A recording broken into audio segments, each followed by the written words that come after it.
নমস্কার বন্ধুরা, welcome to my channel. আপনারাও কি এরকম মোয়া তৈরি করতে চান? তাহলে আমার রেসিপিটা ফলো করুন, অবশ্যই শিখে নিতে পারবেন। প্রথমে আমি কড়াইতে দিয়ে দিয়েছি চাউল। আপনারা যে কোনো ধরনের চাউল নিতে পারেন। আমি এখানে মিনিকেট চাউল নিয়েছি।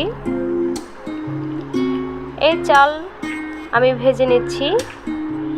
অল্প একটু জল এবং নুন দিয়ে আমি নেড়ে চেড়ে ভেজে নিচ্ছি চালগুলো।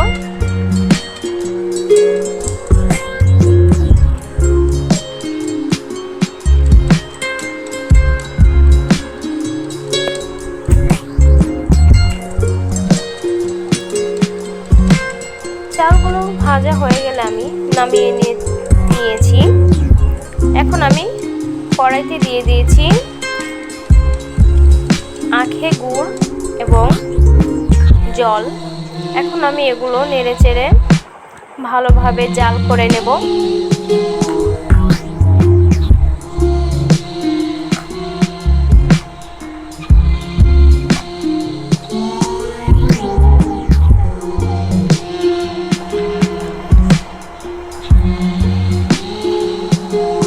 এরকম ফেনা হতে থাকবে জাল উঠে গেলে। তো এভাবে খুন্তি দিয়ে ভালো মতো নাড়তে হবে। অনবরত এভাবে নেড়ে নেড়ে জাল করে নিতে হবে।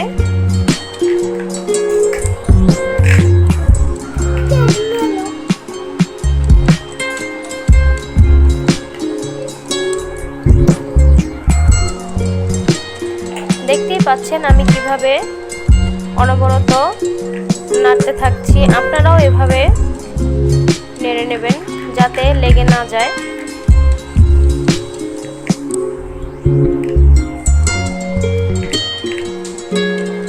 গুড়ের কালারটা কিন্তু খুব সুন্দর এসেছে। এখন আমি চুলার আঁচটা আমি আরেকটু কমিয়ে দিলাম। এখন আমি একটা বাটিতে জল দিয়ে এভাবে চেক করছি যে আমার গুড় রেডি হচ্ছে কিনা। তো প্রথমেই দেখলাম রেডি হয়নি, তাই আর কিছুক্ষণ জাল করে নেব। এখন আমি আবার একটু চেক করে নেব হয়েছে কিনা।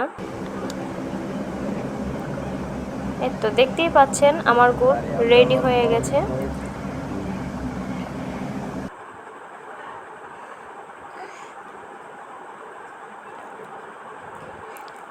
আপনারা আরেকভাবেও চেক করতে পারেন,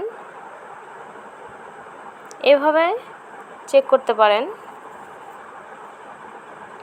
গুড় হয়ে আসলে এরকম লম্বা মতো হয়ে যাবে। আপনারা এভাবেও চেক করতে পারেন। এখন আমি ভেজে রাখা চাউল দিয়ে দিব।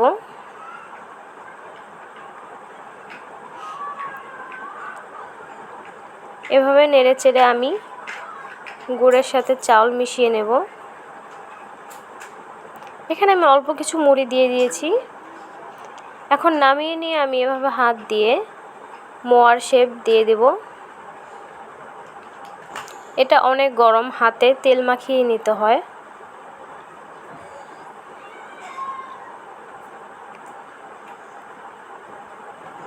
এভাবে আমি সবগুলো মোয়া বানিয়ে নেব। এটা কিন্তু অনেক গরম, গরম থাকতে এভাবে হাত দিয়ে বানিয়ে নিতে হয়। ঠান্ডা হলে কিন্তু ছেড়ে দেয়, এগুলো আর মোয়ার শেপ হয় না।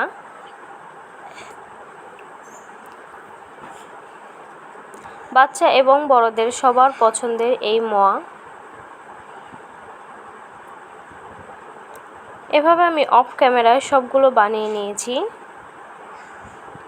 দেখতেই পাচ্ছেন কত সুন্দর হয়েছে।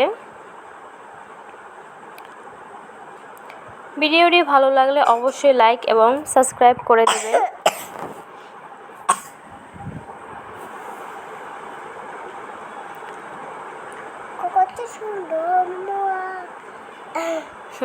সুন্দর হয়েছে।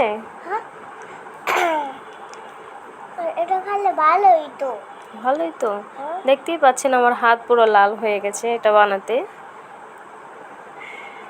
আমার ছেলের কিন্তু খুবই পছন্দের এই মোয়া। ধন্যবাদ।